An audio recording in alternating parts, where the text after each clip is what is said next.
Chapter 15, Southern Sudan, 2009.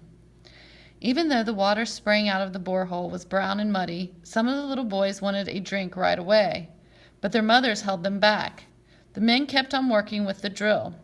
Their leader talked to Naya's uncle and father and some of the other village men. Later, Depp explained things to her. "Don't worry," he said. "The water is muddy because it is still mixed with the old water that they were using from the pond. They have to drill further down to make sure of getting deep enough into the good, clean water underground. And then they have to put in the pipes and make a foundation with the gravel, and then install the pump and pour cement around it. And the cement has to dry. It would be several more days before they could drink the water," Depp said. Naya sighed and picked up the big plastic can. Yet another walk to the pond. Nairobi, Kenya to Rochester, New York, 1996. The Lost Boys. That was what they were being called in America. The boys who had lost their homes and families because of the war had wandered lost for weeks or months at a time before reaching the refugee camps. The aid worker explained this to Salva and the 8 other boys he would be traveling with. The woman spoke mostly English. Sometimes she said a word or two in Arabic, but she did not speak that language well. She tried her best to speak slowly, but she had many things to tell them, and Salva worried that he might misunderstand something important. They rode in a truck from the Ifo refugee camp to a processing center in Nairobi, the capital city of Kenya. Endless forms had to be filled out. Their photos were taken. There was a medical examination. It was all a blur to Salva, for he was too excited to sleep, which made him too tired to grasp everything that was happening. But there was one clear moment when he was given new clothes. In the camp, he had worn an old pair of shorts and an even older T-shirt. He had taken as good care of them as he could, but there were holes in the shirt, and the waistband of the shorts was stretched out and threadbare. The camp workers handed out clothing whenever donations came in, but there were never enough clothes for those who needed them. Now Salva's arms were piled high with new clothes: underwear, socks, sneakers, a pair of long pants, a T-shirt and a long-sleeved shirt to wear on top of it, and he was to wear all these clothes at the same time. "It's winter in America," the aid worker said. "Winter?" Salva repeated. "Yes, very cold. You will be given more clothes in New York." "More clothes?" Salva shook his head. "How can I possibly wear any more clothes?" Salva could hardly believe his eyes when he boarded the plane in Nairobi. Every person had a seat, and they all had luggage, too.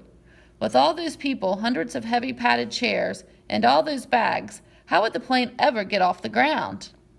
Somehow it did, not like a bird lifting off lightly with a quick flapping of wings, but with shrieks and roars from the engine as the plane lumbered down the long runway as if it had to try as hard as it could to get into the air. Once the plane was safely aloft, Salva stared at the scene outside the small window. The world was so big, yet everything in it was so small. Huge forests and deserts became mere patches of green and brown. Cars crawled along the roads like ants in a line, and there were people down there, thousands of them, but he could not see a single one. "Would you like a drink?" Salva looked up at the woman in her neat uniform and shook his head to show that he did not understand. She smiled. "Coca-Cola? Orange juice?" Coca-Cola?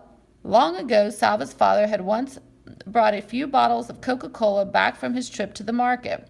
Salva's first taste had been startling, all those bubbles jumping around in his mouth.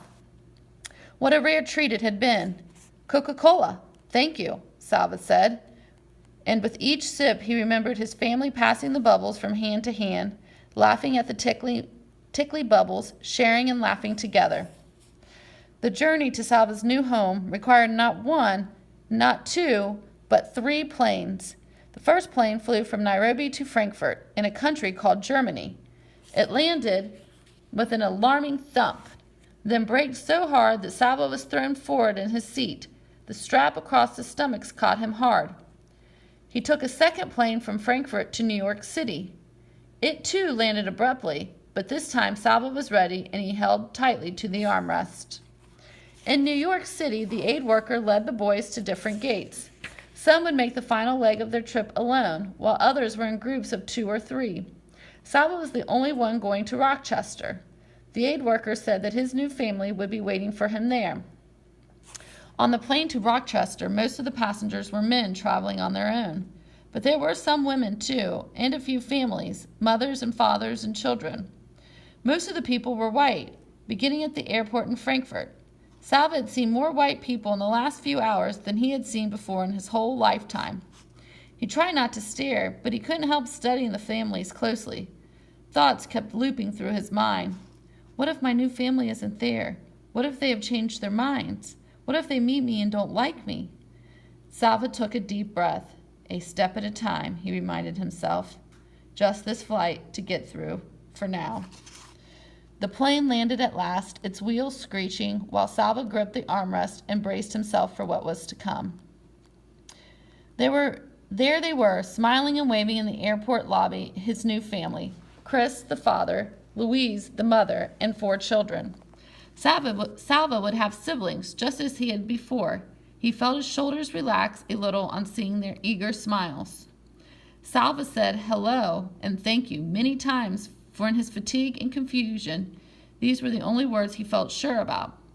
He could not understand what anyone else was saying, especially Louise, who spoke so quickly that at first he was not sure she was even speaking English. And yes, they did have more clothes for him. A big puffy jacket, a hat, a scarf, gloves. He put on the jacket and zipped it up. The sleeves were so bulky that he felt as if he couldn't move his arms properly. He wondered if he looked very foolish now, with his body and arms so fat and his legs so thin. But none of the family laughed at him, and he soon noticed that they were all wearing the same kind of jacket. The glass doors of the airport terminal slid open. The frigid air hit Salva's face like a slap. Never had he felt such cold before. In the part of Africa where he had lived all his life, the temperature rarely dropped below 70 degrees. When he inhaled, he thought his lungs would surely freeze solid and stop working. But all around him, people were still walking and talking and moving about. Apparently, it was possible to survive in such cold temperatures, and he now understood the need for the awkward padded jacket. Salva stood still inside the terminal doors for a few moments. Leaving the airport felt like leaving his old life forever. Sudan, his village, his family. Tears came to his eyes, perhaps from the cold air blowing in through the open doors. His new family was already outside. They turned and looked back at him. Salva blinked away the tears and took his first step into a new life in America.